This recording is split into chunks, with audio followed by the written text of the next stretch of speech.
नमस्कार। आज डॉक्टर दिवस है, नेशनल डॉक्टर दिवस है आज। इस अवसर पर हम जिला चिकित्सा अधिकारी मीरा बघेल जी से मुलाकात करने आए। खास बातचीत होगी। मीरा बघेल जी पूरे कोरोना काल में लगातार ड्यूटी पर चौबीसों घंटे डटी रही। क्या कुछ अनुभव रहा और डॉक्टर डे पर क्या कहती हैं मीरा बघेल जी, इन खास बातों को लेकर खास चर्चा करने आए हैं। सबसे पहले हम स्वागत करेंगे अपने चैनल पे मीरा बघेल जी का। नमस्ते। मैम, आप लगातार कोरोना काल में चौबीसों घंटा अपनी सेवा देते रहे। क्या अनुभव रहा इस कोरोना काल का आपका? देखिए, मैं बहुत गौरवान्वित और खुशी महसूस कर रही हूँ कि CMHO बनने के बाद से ही कोरोना आ गया और मुझ पर बहुत बड़ी जिम्मेदारी आई। तो ये मेरा सौभाग्य रहा है कि मुझे इतनी बड़ी जिम्मेदारी संभालने का मौका मिला, क्योंकि जिम्मेदारियों से मैं वैसे कभी नहीं भागी हूँ। बहुत से लोग बोलते थे कि बहुत ही बुरे समय पे CMHO बनी हो और बहुत ज़्यादा मतलब बर्डन हो गया है तुम पे, लेकिन मैंने ऐसा महसूस कभी नहीं किया। मैं खुद भी लगातार काम करती रही और लोगों को भी मैं प्रेरित करती रही कि यही वो समय है जब हमने अपने डॉक्टर होने का मतलब सरकारी डॉक्टर खासकर, आज भी आप देखेंगे कि सरकार के प्रति बहुत लोगों का बहुत ज़्यादा विश्वास नहीं है। स्वास्थ्य विभाग एक मामूली सा ही विभाग समझा जाता था, लेकिन ये कोरोना ने बता दिया कि स्वास्थ्य विभाग एक बहुत बड़ा विभाग है और बहुत काम करने वाला विभाग है, जिसके कारण ही रायपुर में जो कोरोना का संकट आया, या पूरे छत्तीसगढ़ में या पूरे देश और पूरे विश्व में जो संकट आया कोरोना का, तो डॉक्टर्स लोगों ने ही उस कोरोना को संभाला है। आप एक महिला हैं और महिला होने के नाते आपको काफ़ी ज़्यादा समस्या का इस फील्ड में सामना करना पड़ा होगा। क्या समस्याएं आई आपको? देखिए, महिला होने का तो ऐसे मुझे कोई समस्या नहीं आई, क्योंकि मेरे घर से मुझे पूरा कोऑपरेशन मिला काम करने के लिए। घर वाले, मेरे हस्बैंड ने बहुत सपोर्ट किया। कभी उन्होंने देर होने पे या कुछ होने पे, बल्कि हमेशा मेरे खाने पीने का ध्यान रखते रहे। प्रशासन से मुझे पूरे स्वास्थ्य विभाग को, मैं रायपुर की बात तो विशेषकर कहना चाहूँगी कि प्रशासन ने पूरे स्वास्थ्य विभाग को हाथों हाथ लिया। बहुत सारा काम, या कहना चाहिए सभी काम को अन्य विभागों में बांट दिया और सभी विभागों का बहुत अच्छा कोऑपरेशन रहा। इवन जो बोलते हैं ना, स्वास्थ्य विभाग का अंदरूनी कोऑपरेशन भी बहुत अच्छा रहा। जैसे जिला अस्पताल में सिविल सर्जन और CMHO का कोऑपरेशन, मेडिकल कॉलेज में आपके जो अधीक्षक हैं उनका कोऑपरेशन, मेडिकल कॉलेज के सारे चिकित्सक जो कोरोना में काम कर रहे थे, एम्स से, सभी लोगों से बहुत अच्छा कोऑपरेशन मिला। तो काम करने में बहुत आसानी रही और बहुत अच्छे से हमारा काम हुआ। मैम, रायपुर की स्थिति की बात करें तो एक समय था जब स्थिति संभल नहीं पा रही थी। उस समय में आपने प्राइवेट अस्पतालों, निजी अस्पताल और सरकारी जो संस्थाएं हैं उसको कैसे मैनेज किए आपने? वही मैंने कहा कि कोऑपरेशन से प्राइवेट हॉस्पिटल का भी बहुत अच्छा कोऑपरेशन रहा। और हमारे जो गवर्नमेंट के जो चिकित्सक हैं, वही मैंने जैसे पहले कहा कि एम्स से, मेडिकल कॉलेज से, ज़िला अस्पताल से, और हमारे जितने भी चिकित्सक हैं उन सब का अन्य विभागों से भी, यानी यहाँ पर प्रशासन का मैं विशेषकर मतलब यहाँ पे मेंशन करूँगी कि बहुत ही अच्छा कोऑपरेशन जो CO का, कलेक्टर का और नगर निगम कमिश्नर का, इन सब का जो कोऑपरेशन रहा, बहुत ही अच्छा कोऑपरेशन रहा। और इसी की वजह से हमने ये लड़ाई लड़ सके।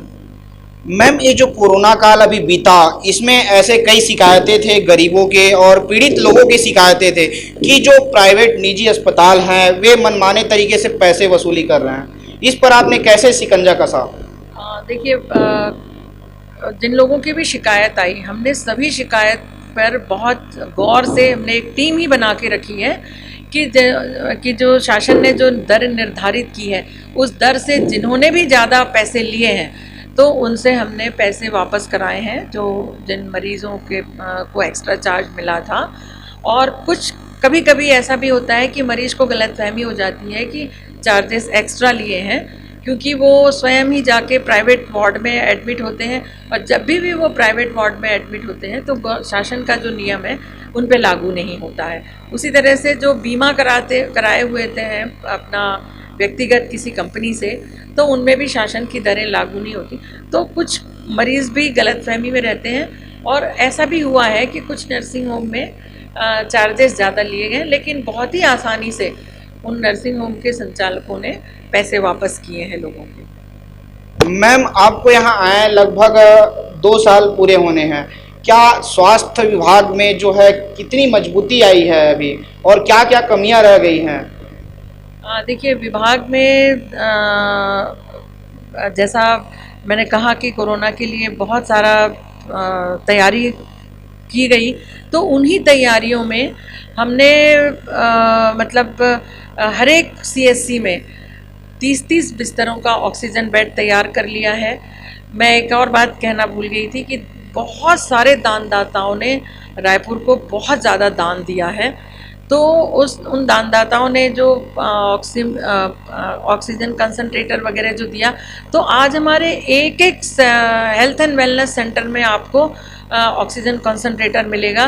दूर गांव में भी यदि लोगों को सांस लेने की यदि परेशानी होती है तो वो तुरंत कंसंट्रेटर से उनको ऑक्सीजन मिल जाएगा, और वो सही स्थिति में रायपुर तक आ सकते हैं। यहाँ तक की व्यवस्था हो चुकी है। साथ ही साथ अभी जैसा आप सुन रहे हैं कि तीसरी लहर की संभावना बच्चों के लिए व्यक्त की जा रही है, तो उसकी भी तैयारी हमने आयुर्वेदिक कॉलेज में बहुत अच्छे तरीके से करके रखा हुआ है। हम धीरे धीरे अपने डॉक्टर्स की ट्रेनिंग भी देते जा रहे हैं। तो इस कोरोना ने हमारे डॉक्टरों को बहुत ट्रेंड भी किया है। बहुत सारे काम जो उनको नहीं आते थे हमारी स्टाफ नर्स ने सीखा भी है, और डॉक्टरों ने भी सीखा है। मैम, ग्रामीण अंचलों से काफ़ी शिकायतें थी। कहा जा रहा था कि जो लोग हैं ग्रामीण अंचल के, उन्हें स्वास्थ्य केंद्र में सुविधा नहीं मिल पा रही है, स्वास्थ्य चिकित्सा सुविधा नहीं मिल पा रही है। क्या सुधार हुई उस पर? देखिए, हुआ ये था कि पहले हमने रायपुर में ही कोविड सेंटर खोल के रखे थे। तो हमने अपने अमले को जो ग्रामीण में पदस्थ थे उनको हम रायपुर ले आए थे, तो इसके कारण थोड़ी सी सुविधा में अड़चन हुई। लेकिन जब दूसरी लहर आई तो हमने हर ब्लॉक में कोविड केयर सेंटर खोल दिया था, जहाँ पे ऑक्सीजन की भरपूर व्यवस्था थी, और हमने उनके कर्मचारी वहीं पे दे के रखे थे। प्रॉब्लम यहाँ पे हुई थी कि लोग जो बीमारी हो रही थी उसको जल्दी से पहचान नहीं पा रहे थे, और देर करके हॉस्पिटल आ रहे थे। या तो वो किसी नीम हकीम से अपना इलाज कराते डिले कर रहे थे, यानी उनको अस्पताल आने में देर, तो आके 24 घंटे के अंदर बहुत सारे लोगों की मृत्यु हुई है, क्योंकि वो समय पे बीमारी पहचान नहीं पाए और हमारे तक आते तक उन्होंने बहुत देर की। तो ये एक समस्या हुई थी। और जब बहुत देर से एक हॉस्पिटल में आएंगे तो उनको वेंटिलेटर जैसी चीज़ की आवश्यकता पड़ती है, जो ब्लॉक में उपलब्ध नहीं थी। मैम, देश में तीसरी लहर की बात की जा रही है, तीसरी लहर की बात की जा रही है, जिसके बाद रायपुर के प्राइवेट निजी अस्पतालों में क्या सेवाएं हैं, क्या कुछ नया हुआ है?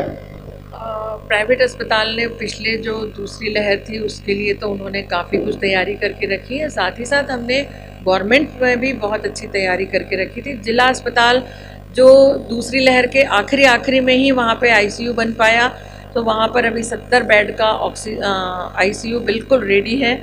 आयुर्वेदिक कॉलेज में अपना आईसीयू बिल्कुल रेडी है। माना हमारा सबसे पहला Covid care dedicated Covid hospital था, वो भी बिल्कुल रेडी है।